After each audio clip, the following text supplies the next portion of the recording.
Bonjour tout le monde et bienvenue sur ma chaîne. Dans cette vidéo, on va parcourir toutes les palettes que j'ai pu tester cette année.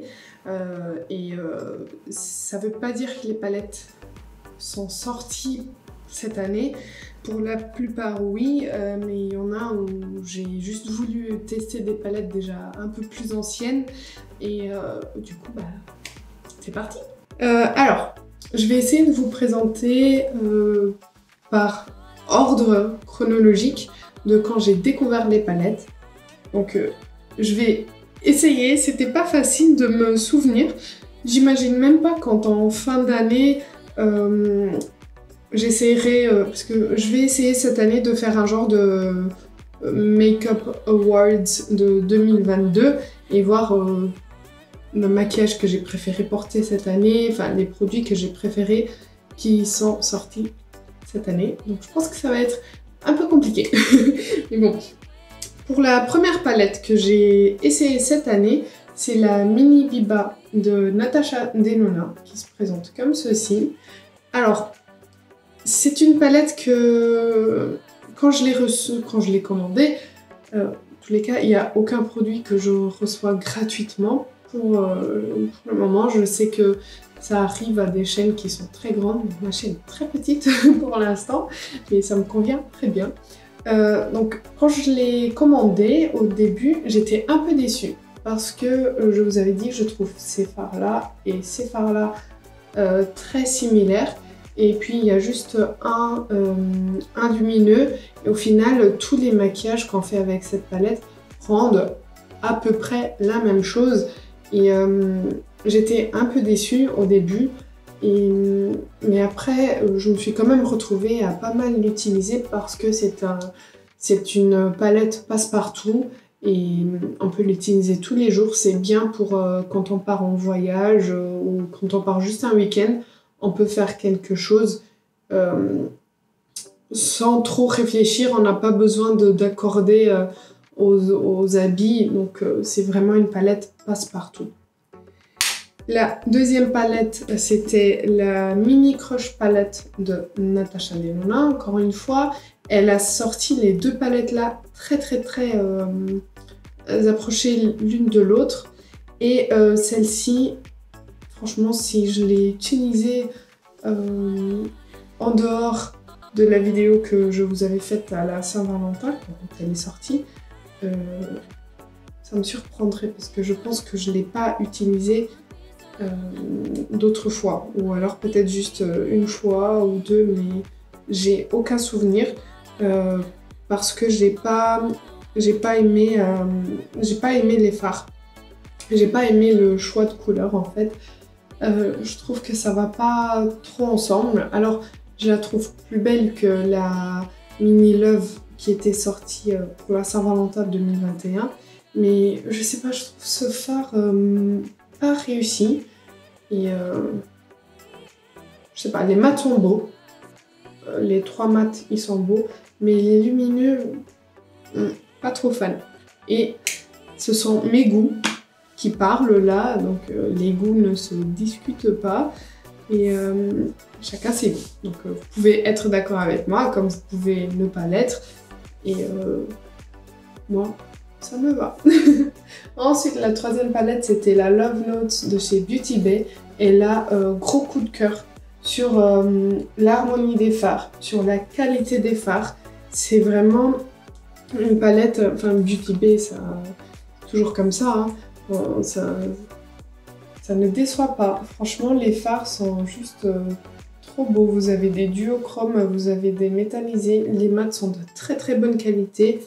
Et c'est toujours des palettes à prix, petit prix quand on compare quantité, qualité. Ce sont des palettes vraiment à un prix très abordable. Et là, on a encore une fois, on peut faire du nude, on peut faire du lilas, on peut foncer, on peut faire des roses rouges. Enfin, il y a vraiment un peu de tout. Mais ça reste quand même portable pour tous les jours. Donc celle-ci, je l'ai vraiment bien aimée. Ensuite, j'ai testé la nouvelle palette, enfin la nouvelle qui était nouvelle à l'époque. où je l'ai testé. La palette de chez Tom Ford, la 37 Smoky Quartz, qui se présente comme ceci. Et ce sont 4 mats tellement crémeux, tellement faciles à utiliser que franchement c'est une palette que je vous recommande. Ce sont des mats neutres, très faciles à porter et les maquillages se font comme ça. Franchement je l'aime bien. Elle est chère, mais je trouve que la qualité est très bonne. Et pour une palette de 4 mats, franchement, on peut la porter toute seule. Il n'y a pas besoin de la combiner à d'autres palettes. Après, si on veut un petit lumineux, bien sûr, il faut aller dans une autre palette. Mais on a des lumineux un peu partout, donc c'est facile de la combiner avec d'autres palettes si besoin. Ensuite, 1, 2, 3, 4, 5e palette, la Pastel palette de chez Natasha Denona. J'adore cette palette, je trouve les fards très beaux. Je la porte pas souvent parce que c'est pas le genre d'harmonie que je vais porter tous les jours, mais j'aime bien la qualité des fards, j'aime bien les textures, les irisés, les métallisés, ce duochrome là qui est juste magnifique. Franchement c'est trop beau, j'étais juste déçue, je pense que je vous l'avais dit, de ce fard là, le fard Belly Bora, parce que je le voyais plus foncé, du coup pour apporter un peu de dimension au maquillage, et en même temps on est dans une palette pastel, donc on peut pas en vouloir à Natasha Denona. Ensuite j'ai testé 2 palettes en même temps, les 2 palettes Indash. Il y a celle-ci qui est sortie cette année, celle-ci je pense qu'elle est déjà sortie l'année dernière, mais je ne l'avais pas commandée, je les ai commandées ensemble. Et du coup ce sont 2 palettes assez complètes qu'on peut utiliser sur tout le visage, c'est pas que pour les yeux. Voici les 2, donc on a la Biotopsie, la première qui était avec des teintes un peu plus neutres, et la deuxième, la Monochromance, qui avait déjà un peu plus de couleurs. Et alors, j'adore Indash, c'est un make-up artiste basé à Dubaï, qui est juste, enfin, si vous voulez aller voir sa chaîne, c'est tellement relaxant de voir ses vidéos, et ses maquillages sont si beaux, c'est juste, c'est magnifique franchement à voir. Si vous avez un peu de temps, cherchez sur YouTube, ça s'écrit comme ça, et regardez une vidéo. Les vidéos sont assez courtes, mais il explique vraiment bien ce qu'il fait, et du coup j'étais un peu déçue de la qualité parce que je pensais que ça allait être un peu plus pigmenté, mais en fait comme il explique dans ses vidéos, il aime bien construire le maquillage et pouvoir doser, donc il préfère commencer par quelque chose de très léger, et s'il veut, il va intensifier, et je trouve que c'est ce qu'on retrouve dans ses palettes. Donc voilà, un peu sur ma faim, mais je comprends, en fait, ça va avec la personne. La palette suivante, c'est la Pillow Talk Dreams de chez Charlotte Tilbury, que j'essaie d'ouvrir, qui se présente comme ceci et qui est magnifique. Franchement, je l'aime beaucoup, je la porte assez souvent parce que, encore une fois, ce sont des teintes passe-partout. On a des lumineux, on a 2 mats, et franchement, elle est vraiment de bonne qualité. Dans tous les cas, Charlotte Tilbury ne déçoit jamais, que ce soit au niveau du teint, au niveau des yeux. On voit qu'il y a une vraie recherche derrière ces produits, et on voit, on paye aussi la qualité, mais je trouve ces petites palettes très bien. Après, la palette suivante, c'était la Summer Unrated de chez NARS, qui est sortie en juin, et avec cette harmonie-là. Et cette palette, je pense que c'est l'une des palettes que j'ai le plus utilisées cette année. Alors qu'elle vient de sortir il n'y a pas très longtemps. Mais en fait, il y a tout. On a des beiges, on a des marrons, on a des roses, on a des oranges. On peut vraiment faire beaucoup de choses différentes et accorder le maquillage à tous les habits qu'on porte. Ça reste des maquillages très neutres, très nude quoi. Mais je trouve que la palette est vraiment bien réussie, la qualité est présente et elle n'est pas si chère que ça pour la quantité de fard qu'il y a. Et franchement, si vous hésitez entre une palette, celle-ci elle est vraiment bien. Et un autre coup de cœur juste après, la nouvelle palette de chez Anastasia Beverly Hills. Déjà juste le packaging, regardez. On dirait du lin, c'est trop beau. Et hop, voici les fards. Et je vous avais dit que je trouve que c'est une extension de la mini rétro de Natasha Denona que j'adore. Et franchement, j'ai pas entendu une seule critique négative sur cette palette. Tout le monde qui l'a essayé, tout le monde l'adore. Il y a des fards très simples, on va dire, comme il y a des fards, celui-ci, duochrome, très très beau. Celui-ci, il est magnifique aussi. Et le fard Isle, il est trop beau. Le fard Belle est tellement glam. Franchement, elle est vraiment belle. En plus, on a un beige clair. On a un marron plus foncé. Et du coup, on peut vraiment créer de l'intensité. Et puis, avec ce petit lilas, faire un coin interne, ça apporte un peu de couleur. Trop beau. Et qualité Anastasia Beverly Hills, on peut pas dire quoi que ce soit là-dessus, c'est vraiment une bonne qualité. Ensuite, la Sephora Pocket Palette que j'ai en teinte Warm Brown Tones, ton brun chou. Chaque fois je lis en anglais avant de voir s'il y a la traduction en français. Et voici les fards. Alors on dirait une palette qui n'est pas du tout drôle, pas du tout fun, mais en fait elle est de très bonne qualité. On peut faire des maquillages pour tous les jours et on peut en faire plutôt dans des tons dorés, orangés ou alors plutôt dans des tons cuivrés ou rosés. Il y a quand même pas mal d'options dans cette petite palette et je la trouve vraiment de très bonne qualité. On a 3 mats, 3 irisés, donc c'est parfait au niveau du ratio et je la trouve vraiment bien et petit prix, donc on aime bien. Ensuite, je pense que c'était la déception de l'année pour le moment, parce que l'année n'est pas terminée. La mini bronze palette de chez Natasha Denona. Et je vous avais fait une vidéo là-dessus où je la compare à la vraie bronze palette et pour moi, il n'y a pas besoin de cette palette, sauf si vous aimez vraiment la bronze palette et que ça vous dérange de la prendre en vacances parce qu'elle est quand même un peu grande. Elle fait la taille là, quoi.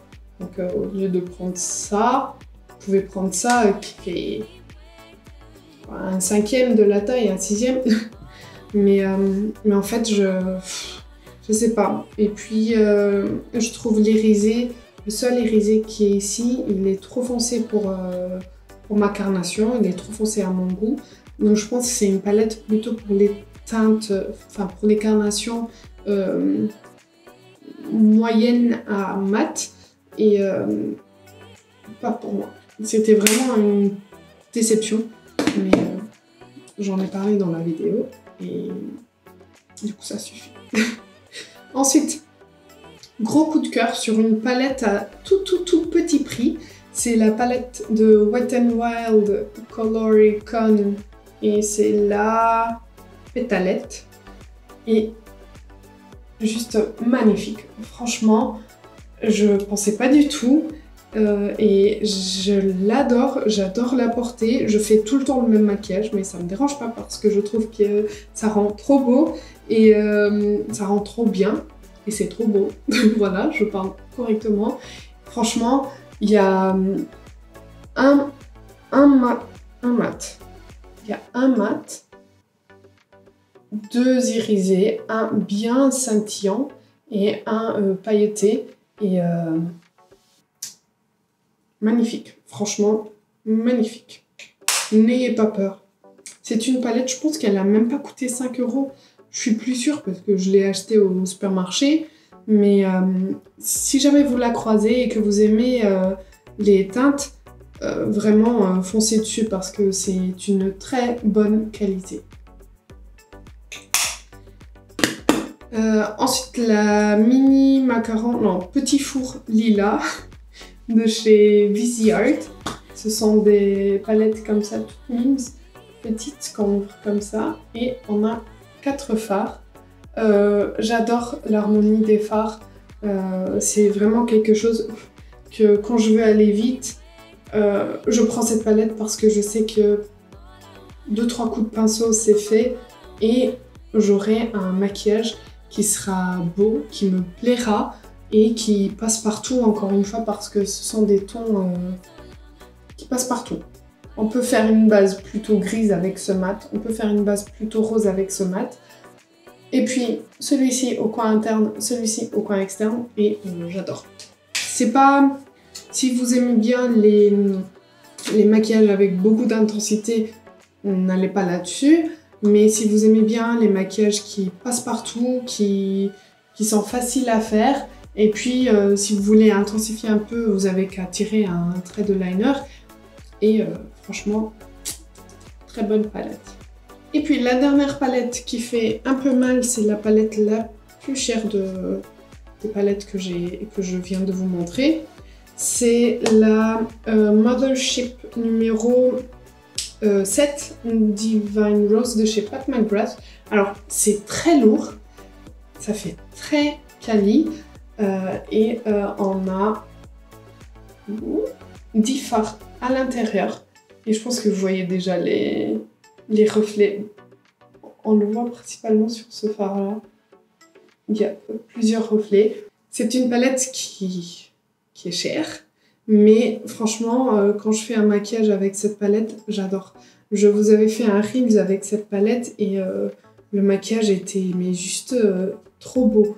Vraiment, ce pailleté, il a des reflets, ça renvoie la lumière, c'est juste magnifique. Et ce lumineux là, il est trop beau aussi. Et j'avais préféré prendre cette palette au lieu de la nouvelle qui vient de sortir. Parce que j'ai trouvé les mats plus intéressants dans cette palette. Parce que Pat McGrath a un truc avec les fards roses. Je comprends pas. Et du coup, dans toutes ces Mothership, les mats tournent sur le rose. Et ici, c'était plutôt un marron et un gris lilas froid. Donc c'est exactement ce que j'aime bien. Et puis on a ce mauve un peu plus foncé. Franchement, j'arrête pas de regarder ce fard. Et du coup, les mats me parlaient beaucoup plus dans cette palette. Donc j'ai préféré essayer cette palette. Et franchement, la qualité n'a rien à voir avec la petite palette Pat McGrath que j'ai. Je l'adore, franchement. Voici pour cette vidéo, j'espère que ça vous aura plu. N'hésitez pas à me dire quelle a été votre palette préférée de l'année pour le moment et celle que vous avez détestée ou que vous avez même pas achetée parce que vous êtes direct dit mais non, jamais, je mets mon argent là-dedans. C'est par exemple ce qui m'est arrivé avec la nouvelle palette de Huda Beauty, la Love Fest. J'ai même été en magasin, la swatcher et tout. Parce que vous étiez nombreux à me dire mais elle est trop belle, vas-y, achète-la, essaye-la. Mais j'ai été en magasin la swatcher et je suis repartie sans. Parce que déjà en photo je trouvais les fards très foncés pour ma carnation. Et quand j'ai été swatcher, je trouvais déjà que les mats se ressemblaient tous un peu. Quand on les swatch, quand on les travaille. Et puis, c'était vraiment très foncé pour ma carnation. Moi, j'aime bien les maquillages lumineux au niveau des yeux, et là, c'était juste impossible d'avoir quelque chose de très lumineux. Ça allait faire très foncé, et j'aime pas, comme je vous ai dit pour la mini bronze de Natasha. Donc voilà, j'espère que ça vous aura plu. N'hésitez pas à liker la vidéo si ça a été le cas. N'oubliez pas de vous abonner avant de partir si ce n'est pas encore fait. Et moi je vous dis à bientôt.